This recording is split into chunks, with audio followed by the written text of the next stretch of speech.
All right, all right. For the topic for today is how to help your child with boredom.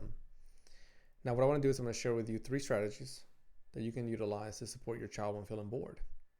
The first one is to acknowledge that kids sometimes do what adults do.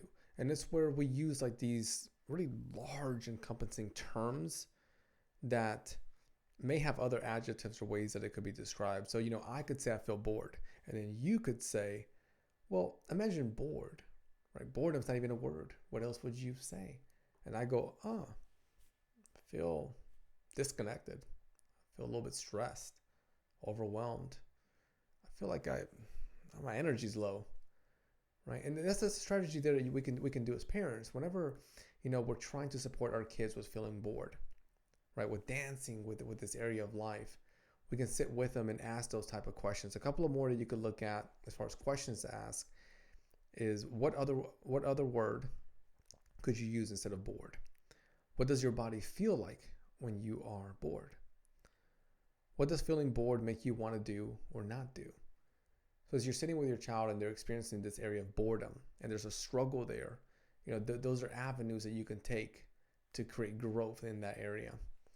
The next strategy is where we can just slow down. So as parents, we can help our kids acknowledge that, maybe feeling bored means that we need to slow down because of the accompanying feelings that come with it, such as if I'm bored, I may feel tired, right? I may feel that my batteries need to be recharged.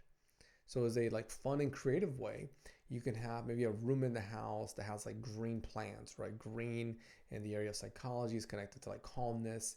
Your plant's going to help with breathing and giving the room, a really nice space. As I'm speaking, I'm like, my hand moves a lot. So what you could do there as a parent is you can help your child acknowledge that whenever they're feeling bored, they can go to a place that's going to support them in that way. And that's no different than us. Imagine you feel, frustrated or something, right? Sometimes people feel frustrated and they go, I need to go for a drive. So their car provides them with blank and they go driving and that provides them with blank that supports with the feeling that they're going through. And that's the same kind of support that we can provide our kids, by listening and acknowledging that they're feeling bored. So then we support them to create this really awesome space that can help them address that feeling. And then as they get older, they know how to engage in self-soothing. They can become their own healer. The last one I want to share with you is providing your child with validation.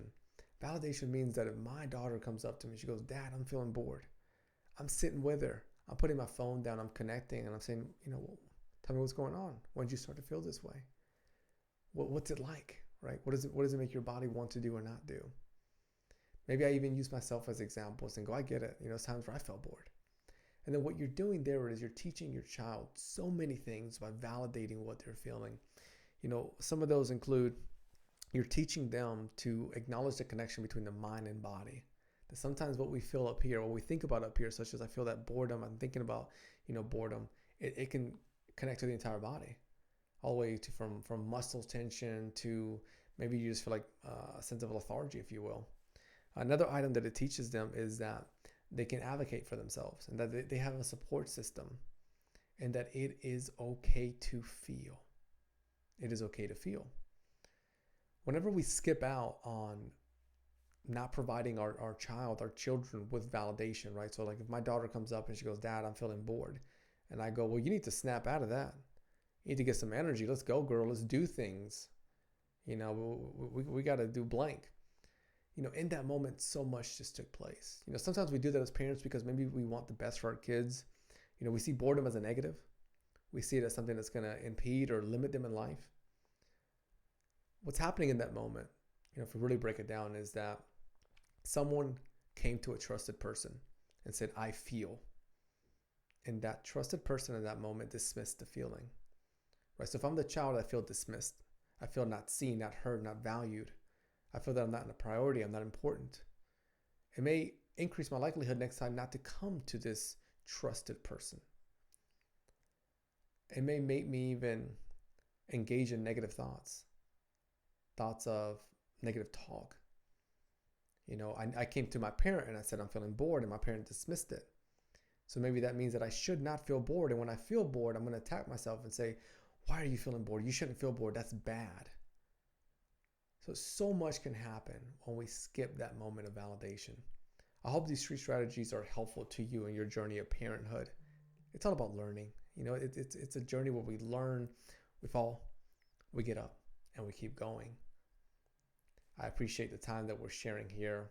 I hope that you continue to smile more days than not, give away kindness, and above all else, continue to show up for you, show up for those around you. Thank you for spending time with me.